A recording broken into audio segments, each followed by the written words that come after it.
ان کو یہ معجزہ عطا ہوا تھا۔ اب یہ یہاں پہ سے بہت سارے جنہیں یہ معجزہ نہیں دیا گیا، تو اب یہود سے سوال کیا جا رہا ہے کہ اگر تمہارے نزدیک کسی نبی کے حق ہونے میں کا کوئی معیار ہے، پھر جن انبیاء کو یہ معجزہ دیا گیا تھا تو تم نے انہی کو بھی قتل کر دیا۔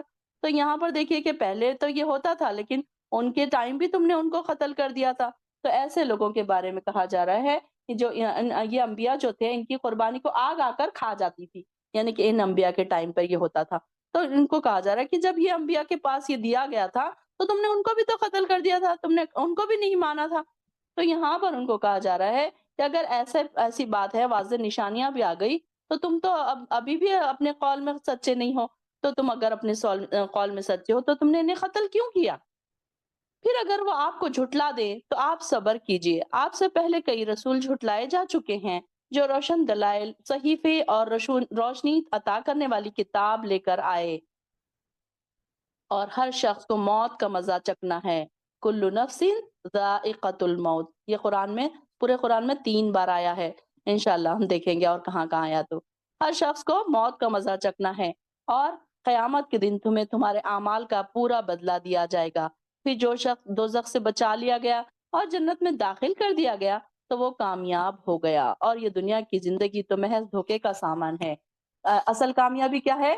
کہ جو معاف کر دیا گیا، جس کو پورا پورا بدلہ دے دیا گیا اور جنت میں داخل کر دیا گیا۔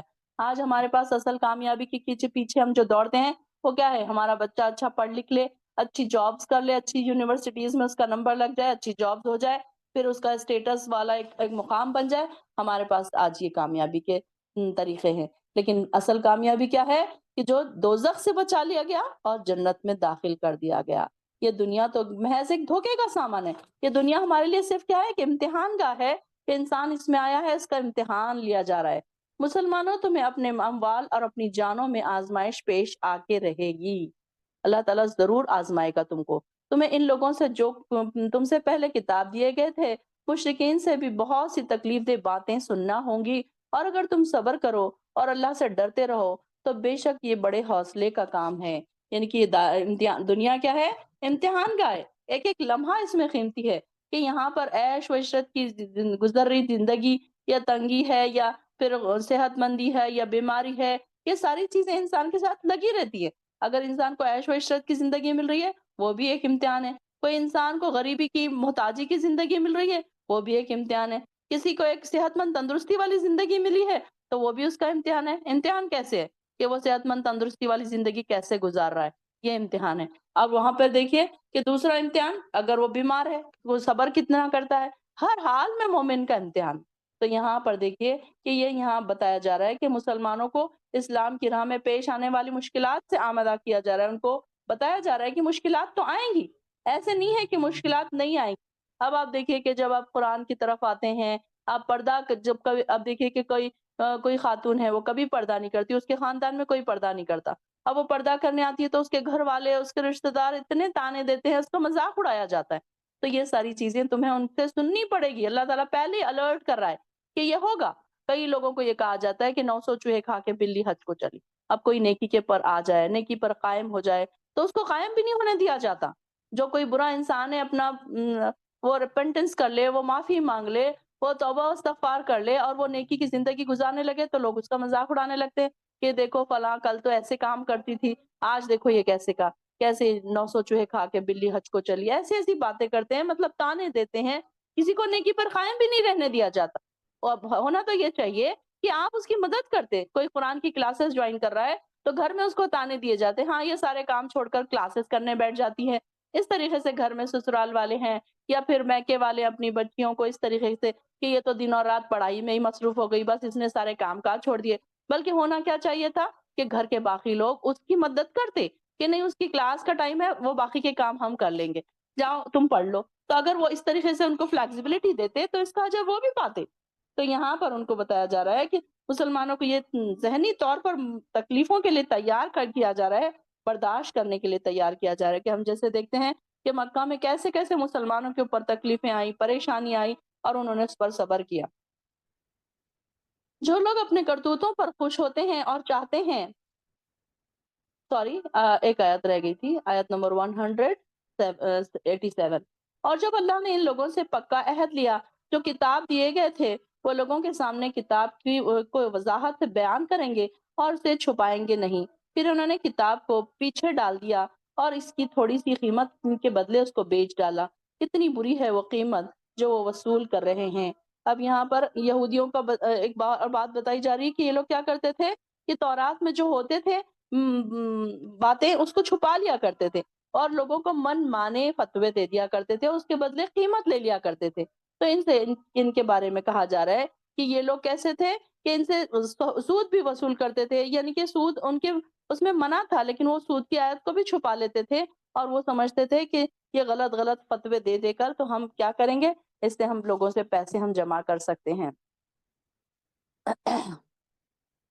اور جو لوگ اپنے کرتوتوں پر خوش ہوتے ہیں وہ چاہتے ہیں کہ ان کے ایسے کاموں پر تعریف کی جائے جو انہوں نے کیے بھی نہیں۔ ان کے متعلق یہ گمان نہ کیجیے کہ وہ عذاب سے نجات پا جائیں گے، اور ان کے لیے تو دردناک عذاب ہے۔ آسمانوں اور زمین کا مالک اللہ ہی ہے اور اللہ ہر چیز پر قادر ہے۔ آسمانوں اور زمین کی پیدائش میں، رات اور دن کے باری باری آنے جانے میں اہل عقل کے لیے بہت سی نشانیاں ہیں، جو اٹھتے بیٹھتے لیٹتے ہر حال میں اللہ کو یاد کرتے ہیں اور آسمانوں اور زمین کی پیدائش میں سوچ بچار کرتے ہیں اور پکار اٹھتے ہیں، اے ہمارے پروردگار، تو نے یہ سب کچھ بے مقصد پیدا نہیں کیا۔ دیکھیے کہ ہم نے پیچھے بھی آیت پڑھی تھی، ان فی خلق السماواتی، تو جو سورہ بقرہ کے اس میں پڑھی تھی ہم نے، تو سیم اسی طریقے کی آیت ہے کہ کیسے ہیں یہاں پر اولی الالباب کے بارے میں آ رہا ہے کہ یہاں پر ان لوگوں کی بات ہو رہی ہے جو اولی الالباب ہے۔ اس سے پہلے بھی میں نے بتایا تھا اولی الالباب کون ہے؟ عقل والے، ایمان والے۔ اگر ایمان ہوگا تو عقل ہوگی، عقل ہوگی تو ایمان کی سمجھ آئے گی نا، سمجھ بوجھ رہے گی انسان کو۔ تو یہاں پر دیکھیے کہ زمین کے پیدا ہونے میں، آسمانوں کے پیدا ہونے میں، دن اور رات کے آنے میں، ہر چیز میں نشانیاں ہیں، لیکن نشانیوں کو دیکھے گا کون؟ عقل والے۔ بیوقوف لوگ تو صرف دنیا میں آئے ہیں، کھا رہے ہیں، پی رہے ہیں، اپنے دنیاوی کام کر رہے ہیں، اپنی دنیاوی جابس میں اتنے بزی ہیں کہ صبح اٹھتے ہیں، دوڑ دوڑ کے جابس پہ جاتے ہیں، دوڑ دوڑ کے واپس آتے ہیں، کھائے پیے تھک گئے سو گئے، بس ان کی زندگی یہی ہے۔ لیکن جو لوگ اللہ والے ہیں ہر قدم پہ اللہ کی نشانیوں کو دیکھتے ہیں اور غور و فکر کرتے ہیں، تدبر کرتے ہیں۔ تو یہاں پر ان کے بارے میں بتایا جا رہا ہے کہ ایسے لوگوں کی کیا کوالٹیز ہیں؟ الذین یذکرون اللہ قیاما وقعودا، کہ یہ ہر حال میں اللہ کو یاد کرتے ہیں، چاہے بیٹھے ہوں، چاہے لیٹے ہوں، چاہے کھڑے ہوں۔ کیا ہم کرتے ہیں یہ اللہ تعالیٰ کو یاد اس طریقے سے؟ اپنے آپ کو ہمیشہ ہر آیت میں اپنے آپ کو رکھا کرے کہ کیا میں اس طریقے سے اللہ کو یاد کرتی ہوں؟ کیا میں لیٹی ہوتی ہوں، میں بیٹھی ہوتی ہوں، میں پکا رہی ہوتی ہوں، میں کام کر رہی ہوتی ہوں، کیا میری ذکر زبان سے تر رہتی ہے؟ اللہ کے خاص بندوں کی نشانی پتہ ہے کیا ہے؟ اللہ کے جو مقربین ہیں، جو صالحین ہیں، ان کی زبان ہر وقت اللہ کے ذکر سے تر رہتی ہے۔ اب اس کا یہ مطلب نہیں ہے کہ ہم سب کام چھوڑ دیں اور جا نماز بچھا کے بیٹھ جائیں، بلکہ ہم پکا رہے ہیں، اللہ کا ذکر سن رہے ہیں۔ آپ کوئی لیکچر بھی سن رہے ہیں، وہ بھی اللہ کا ذکر ہے۔ آپ مارننگ اور ایوننگ کے اذکار سن رہے ہیں، وہ بھی اللہ کا ذکر ہے۔ آپ اپنے بچوں کو کوئی اچھی بات بتا رہے ہیں، وہ بھی اللہ کا ذکر ہے۔ یہ سارے اللہ کے ذکر ہے۔ کوئی بات آپ نیکی کی دل میں سوچ رہے ہیں، وہ بھی اللہ کا ذکر ہے۔ کسی کی آپ بات سن رہے ہیں اللہ کی، اب یہاں بیٹھے ہیں آپ، یہ بھی اللہ کے ذکر میں شامل ہے۔ اللہ کے ذکر کی محفل ہے یہ بھی یہاں پر بھی کہ دیکھیں کہ اللہ کے بندے کیسے ہوتے ہیں، ہر حال میں اللہ کو یاد کرتے ہیں، اور جب بھی کوئی چیز کرتے ہیں تو وہ پکار اٹھتے ہیں، اے ہمارے پروردگار، تو نے یہ سب کچھ بیکار نہیں پیدا کیا۔ اب یہ دیکھیے کہ آسمان کیوں بنائے اللہ تعالیٰ نے، زمین کیوں بنائی، ان کے محور کیوں بنائے، آربٹس کیوں بنائے، کیسے وہ زمین گھوم رہی ہے، اپنے آربٹس میں گھوم رہی ہے، سورج اپنے آربٹس میں گھوم رہا ہے، کیسے دن ہو رہی ہے، کیسے رات ہو رہی ہے۔ دن نہ ہوتا تو ہم کیسے کام کرتے، رات نہ ہوتی تو ہم کیسے آرام کرتے۔ ہر چیز میں نشانیاں ہیں، بس یہ کہ ہم نے اب تک سوچا ہی نہیں، ہم نے کبھی دیکھا ہی نہیں۔ آج سائنس دیکھیں کہ اب کبھی کبھی بیٹھیں تو سوشل میڈیا پہ یہ چیزیں دکھا کریں کہ جو سائنس پروف کر رہی ہے کہ سورج سے کیا فائدے ہیں، ٹھنڈی ہوا کے کیا فائدے ہیں، گرم ہوا کے کیا فائدے ہیں، رات کے کیا فائدے ہیں، رات ہونے کے بعد کیا کیا ہمارے باڈی میں چینجز آتے ہیں، کیا ہماری نیند پہ اثر پڑتا ہے، کیا ہماری باڈی پہ اثر پڑتا ہے۔ یہ ساری چیزیں دیکھا کریں، سوچا کریں، غور و فکر کیا کریں، اولو الالباب میں شامل کریں اپنے آپ کو۔ اللہ تعالیٰ ہمیں بھی اولو الالباب بنائے، عقل والا بنائے، سچا اور پکا مومن بنائے، اور ہماری زبانوں کو اللہ تیری ذکر میں ہمیشہ تر رہنے والا بنائے۔ آمین یا رب العالمین۔ اللہ تعالیٰ فرماتا ہے یہ لوگ کہتے ہیں بس اے ہمارے پروردگار ہمیں دوزخ کے عذاب سے بچا لے، اور کیونکہ جسے تو نے دوزخ میں ڈالا تو گویا اسے بڑی رسوائی میں ڈال دیا، اور وہاں ظالموں کا کوئی مددگار نہ ہوگا۔ اب یہاں پر دیکھیے کہ یہ کیا دعا کرتے ہیں، اے ہمارے رب ہم نے ایک پکارنے والے کو سنا جو ایمان کی طرف دعوت دیتا ہے، یعنی کہ نبی، اور کہتا ہے اپنے رب پر ایمان لاؤ، تو ہم ایمان لائے۔ اے ہمارے رب ہمارے گناہ معاف کر دے، ربنا واغفر لنا، اے رب ہمارے ہمارے گناہوں کو معاف کر دے، ذنوبنا ہمارے گناہوں کو، وکفر عنا سیئاتنا، اور ہماری برائیاں ہم سے دور فرما دے، اور ہمیں کیا کر، توفنا مع الابرار، اور ہمیں نیک لوگوں کے ساتھ موت دے۔ اس سے مراد کیا ہے کہ جب ہم اٹھائے جائیں گے تو ہماری جنتوں ہم کن کی جنتوں میں ہوں گے، صحابہ کی، شہداء کی، انبیاء کی، ایسے لوگوں کے ساتھ ہمارا اٹھنا ہوگا۔ پھر قیامت کے بعد جب ہم اٹھیں گے، مرنے کے بعد ہم دوبارہ اٹھیں گے تو ہمارا ان کے ساتھ اٹھنا بیٹھنا ہوگا، نیک اچھی اچھی موت ہوگی ہماری۔ تو ہمارے لیے یہ ساری دعائیں یاد ہونا بہت ضروری ہے، کہ ہم کو یہ ساری دعائیں یاد کرنے کی ضرورت ہے۔ انڈر لائن کیجئے آیت نمبر 193 کو یاد کر لیجئے، اور میں آپ سے ریکویسٹ کروں گی کہ ہر دعا آپ ترجمے کے ساتھ یاد کریں، تاکہ آپ کو پتا تو چلے کہ آپ مانگ کیا رہے ہیں۔ بہت ساری دعائیں ہم اب تک مانگتے تھے لیکن ہمیں نہیں پتا تھا کہ ہم مانگ کیا رہے ہیں، ہمیں عربی نہیں آتی تھی نا، ہم ایکسکیوز لے کے بیٹھے رہے، خاموش بیٹھ رہے، سال گزر گئے، 10 سال گزر گئے، 20 سال گزر گئے، اب ہم 40 کے ہو گئے، اب ہم 50 کے ہو گئے، ہم نے کبھی نہیں سوچا کہ ہمیں اس کا ترجمہ بھی پڑھنا چاہیے۔ ہم ترجمے کے ساتھ دعا پڑھیں گے تو آپ دیکھیں گے کہ دل کی گہرائیوں سے آپ کی وہ دعا مانگی جائے گی۔ تو یہاں پر دیکھیے کہ کتنی پیاری دعا ہے، مومن بندوں کی، ایمان والوں کی دعا ہے کہ اللہ تو ہمارے گناہوں کو معاف کر دے اور ساتھ ساتھ ہماری برائیوں کو بھی دور فرما۔ تو دیکھیے کہ نیکیوں کا مل جانا کافی نہیں ہے، ہمارے جو اندر گند ہے، جو ہمارے گناہ بھرے ہوئے ہیں، سالوں سے ہم نے ڈھیر بنائے ہوئے ہیں نا گناہوں کے، وہ بھی مٹنے بہت ضروری ہے۔ تو یہ بھی دعا کیا کرے، اور ہمیں نیک لوگوں کے ساتھ موت دے، کہ نیک لوگوں کے ساتھ بیٹھنا اٹھنا، ان کے ساتھ۔ اب یہ دیکھیے کہ ایسی محفلیں ہوں ہماری کہ ہمارے سارے دوست دیندار ہوں، جب وہ بات کریں، جب ہم ملیں ایسی محفلوں میں جائیں، کوئی دین کی بات کریں، کوئی بے حیائی کی بات نہ ہو، کوئی گانوں کی بات نہ ہو، کوئی موویز کی بات نہ ہو، کوئی میوزک کی بات نہ ہو، کوئی دنیاوی باتیں نہ ہو۔ اگر آپ کا سرکل دیندار ہوگا تو آپ دیکھیں گے کہ آپ کے ہر وقت دین کی باتیں ہوں گی، آپ جب بھی ملیں گے اپنے رشتہ داروں سے، اپنے دوستوں سے، آپ دین کی باتیں کریں گے۔ تو ایسے سرکل اپنے بنائیں، چیک کیا کریں کہ کیا میرے ایسے سرکل ہیں، اور نہیں ہے تو وہ بیکار ہے ایسے سرکلز میں بیٹھنا۔ ہم دنیا سے قریب ہوتے چلے جاتے ہیں، اگر ایسی محفلوں میں اگر ہم بیٹھیں گے تو ہم دنیا سے قریب ہوں گے اور آخرت سے ہم دور ہوتے جائیں گے، نیکیوں سے ہم دور ہوتے جائیں گے۔ اور اللہ تعالیٰ فرماتا ہے اور انہوں نے کہا اے ہمارے رب تو نے اپنے رسولوں کی زبان پر ہم سے جو وعدہ کیا اسے پورا فرما، اور قیامت کے دن ہمیں رسوا نہ کرنا۔ اب یہ دیکھیے کہ سورہ آل عمران ختم ہو رہا ہے، ہم نے دیکھا سورہ بقرہ جب ختم ہو رہا تو جب ہم نے آخری اس میں بہت ہی پیاری دعا پڑھی تھی آمن الرسول والی، اب یہاں پر سورہ آل عمران ختم ہو رہا ہے تو اس کے آخر میں بھی دیکھیے اللہ تعالیٰ نے کتنی پیاری دعائیں ہمیں سکھائی ہیں، انڈر لائن کرتے جائیں۔ اور اللہ تعالیٰ نے ہم سے جو وعدہ کیا ہے وہ پورا فرما، اور قیامت کے دن ہمیں رسوا نہ کرنا، بے شک تو اپنے وعدے کی خلاف ورزی نہیں کرتا۔ تو ان کی پروردگار نے ان کی دعا قبول کر لی اور فرمایا میں کسی عمل کرنے والے کے عمل کو، چاہے وہ مرد ہو یا عورت، ضائع نہیں کروں گا، کیونکہ تم دونوں ایک دوسرے کا حصہ ہو۔ لہٰذا جن لوگوں نے ہجرت کی اور اپنے گھروں سے نکالے گئے، میری راہ میں دکھ اٹھائے، جن لوگوں نے جہاد کیا اور شہید ہو گئے، میں ضرور ان کی برائیاں ان سے دور کر دوں گا اور اسے باغات میں ضرور داخل کروں گا جن کے نیچے نہریں بہ رہی ہیں۔ اللہ کے یہاں ان کا یہی بدلہ ہے، اور اللہ کے یہاں جو بدلہ ہے وہ بہت اچھا بدلہ ہے۔ واللہ عنده حسن الثواب، اللہ کے پاس جو بدلہ ہے وہ بہترین ہے۔ اے نبی ملک میں کافروں کے ادھر ادھر چلنے پھرنے سے آپ کو کسی قسم کا دھوکہ نہ ہونا چاہیے، یہ تو چند روز کی زندگی کا لطف ہے، پھر موت کے بعد ان کا ٹھکانہ دوزخ ہے، بہت برا ٹھکانہ ہے۔ ہم دیکھتے ہیں کہ کافروں کے پاس اتنا دولت ہے، اتنی اولادیں ہیں، ہر قسم کے عیش و عشرت ہے، تو اللہ تعالیٰ ان کو فرما رہے ہیں، ہم سب کو یہ فرمایا جا رہا ہے کہ ان کی دولت کی طرف مت دیکھو، ان کے عیش و عشرت کی طرف مت دیکھو، ان کو دنیاوی سامان دیا گیا ہے اور آخرت میں تو ان کے لیے کوئی حصہ نہیں ہے، جبکہ مومنوں کے لیے آخرت میں حصہ ہے۔ لیکن جو لوگ اپنے پروردگار سے ڈرتے ہیں ان کے لیے ایسے باغات ہیں جن کے نیچے نہریں جاری ہیں اور وہ ان میں سے ہمیشہ ہمیشہ رہیں گے۔ یہ اللہ کے یہاں کی مہمانی ہوگی، اور جو کچھ اللہ کے یہاں موجود ہے نیک لوگوں سے وہی سب بہتر ہے۔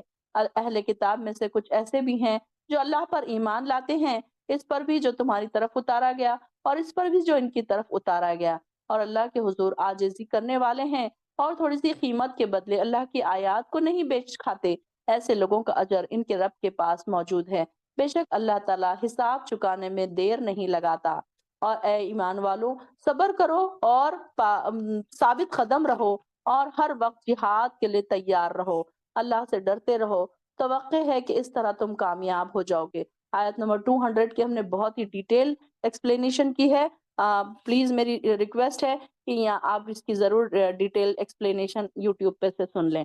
جو ہماری بہنیں بہت زیادہ انٹرسٹڈ ہے، جو بہت انٹرسٹ سے سن رہی ہیں، کوشش کریں کہ یہ اس آیت کی ڈیٹیل ایکسپلینیشن ضرور سن لیں۔ یہاں پر ہمارے پاس اتنا ٹائم نہیں ہے کہ ہم اس کو ڈیٹیل ایکسپلین کر سکیں، اور ہماری بہنوں نے اس کو ایکسپلین بہت اچھے کیا تھا۔ یہاں سے شروع ہے، سورہ نیسا ہمارا شروع ہو رہا ہے۔ بسم اللہ الرحمن الرحیم، شروع اللہ کے نام سے جو بڑا مہربان نہایت رحم والا ہے۔ لوگوں اپنے رب سے ڈرتے رہو جس نے تمہیں ایک جان سے پیدا کیا، پھر اسی سے اس کا جوڑا بنایا، پھر ان دونوں سے بہت سے مرد اور عورتیں پھیلا دی۔ اور اللہ سے ڈرو جس کا واسطہ دے کر تم ایک دوسرے سے اپنا حق مانگتے ہو، اور قریبی رشتوں کے معاملے میں بھی اللہ سے ڈرتے رہو۔ بے شک اللہ تم پر ہر وقت نظر رکھے ہوئے ہے۔ اور یتیموں کو ان کے مال واپس کر دو، اور ان کی کسی اچھی چیز کے بدلے انہیں گھٹیا چیز نہ دو، نہ ہی ان کا مال اپنے مال میں ملا کر خود اس سے کھانے کی کوشش کرو، یہ بڑی گناہ کی بات ہے۔ اگر تمہیں یہ خطرہ ہو کہ یتیم لڑکیوں کے بارے میں ان سے انصاف نہ کر سکو گے، تو پھر دوسری عورتوں سے جو تمہیں پسند آئیں دو دو، تین تین یا چار چار نکاح کر لو۔ اب یہاں پر دیکھیں کچھ احکامات یہاں پر بتائے جا رہے ہیں۔ لیکن اگر تمہیں یہ اندیشہ ہو کہ ان میں انصاف نہ کر سکو گے تو پھر ایک ہی کافی ہے۔ اگر چار بیویاں کسی نے کی ہیں تو ان کو انصاف ضروری ہے، اگر وہ انصاف نہیں کر سکتے تو پھر ایک ہی رکھے۔ پھر وہ کنیزیں جو تمہارے قبضے میں ہو، بے انصافی سے بچنے کے لیے بات قریب ثواب ہے، یعنی کہ عورتوں کو ان کے حق مہر بخوشی ادا کر دو۔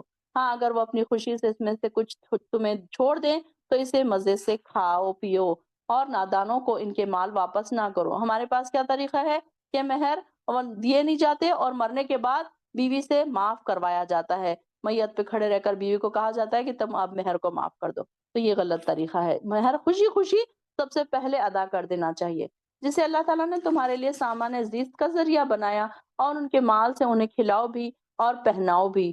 جب ان سے بات کرو تو اچھی بات کرو، اور یتیموں کی آزمائش کرتے رہو یہاں تک کہ وہ نکاح کے قابل عمر کو پہنچ جائیں۔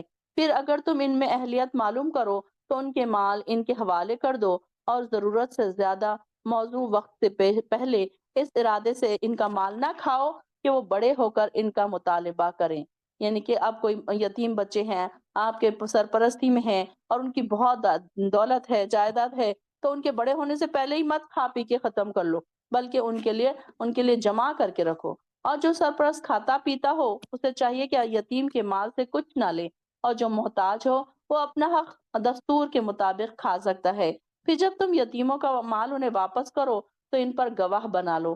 یہ بھی یاد رکھنا کہ حساب لینے کے لیے اللہ کافی ہے۔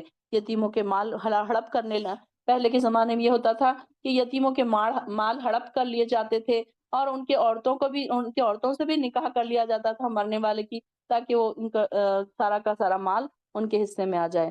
مردوں کے لیے اس مال سے حصہ ہے جو والدین اور قریبی رشتہ دار چھوڑ جائیں، اور عورتوں کے لیے بھی اس مال سے حصہ ہے جو والدین اور قریبی رشتہ دار چھوڑ جائیں، چاہے وہ ترکہ تھوڑا ہو یا زیادہ ہو، ہر ایک کا طے شدہ حصہ ہے۔ اور تقسیم ترکے کے موقع پر اگر قرابت دار یعنی کہ یہ غیر وارث یتیم ہے، مسکین ہے موجود ہوں تو انہیں بھی کچھ نہ کچھ دے دو، اور وہ ان سے اچھے طریقے سے بات کرو۔ یعنی کہ دیکھیے کہ ہمارے پاس ہم کو کیا پتا تھا کہ مرنے والے کا سارا مال بیوی اور بچوں کا ہے، بلکہ نہیں، بلکہ ان کے ماں باپ کا حصہ ہے، ان کے بھائی بہنوں کا حصہ ہے، ہر ایک کا حصہ برابر حصے تقسیم ہوں گے۔ بیوی کا بھی حصہ ہے، اگر بیوی کا انتقال ہوتا ہے تو شوہر کا بھی حصہ ہے بیوی کے ترکے میں سے، اس طریقے سے ماں باپ کا بھی حصہ ہے۔ تو اس طریقے سے یہ برابر ان کے حصے اللہ تعالیٰ نے مقرر کر دیے، اور لوگوں کو اس بات سے ڈرنا چاہیے کہ وہ خود اپنی پیچھے چھوٹی چھوٹی اولادیں چھوڑ جائیں، اور انہیں ان کے متعلق کتنا اندیشہ ہوتا ہے کہ لہٰذا انہیں ان سے ڈرنا چاہیے، جو بات کریں صاف اور سیدھی کریں۔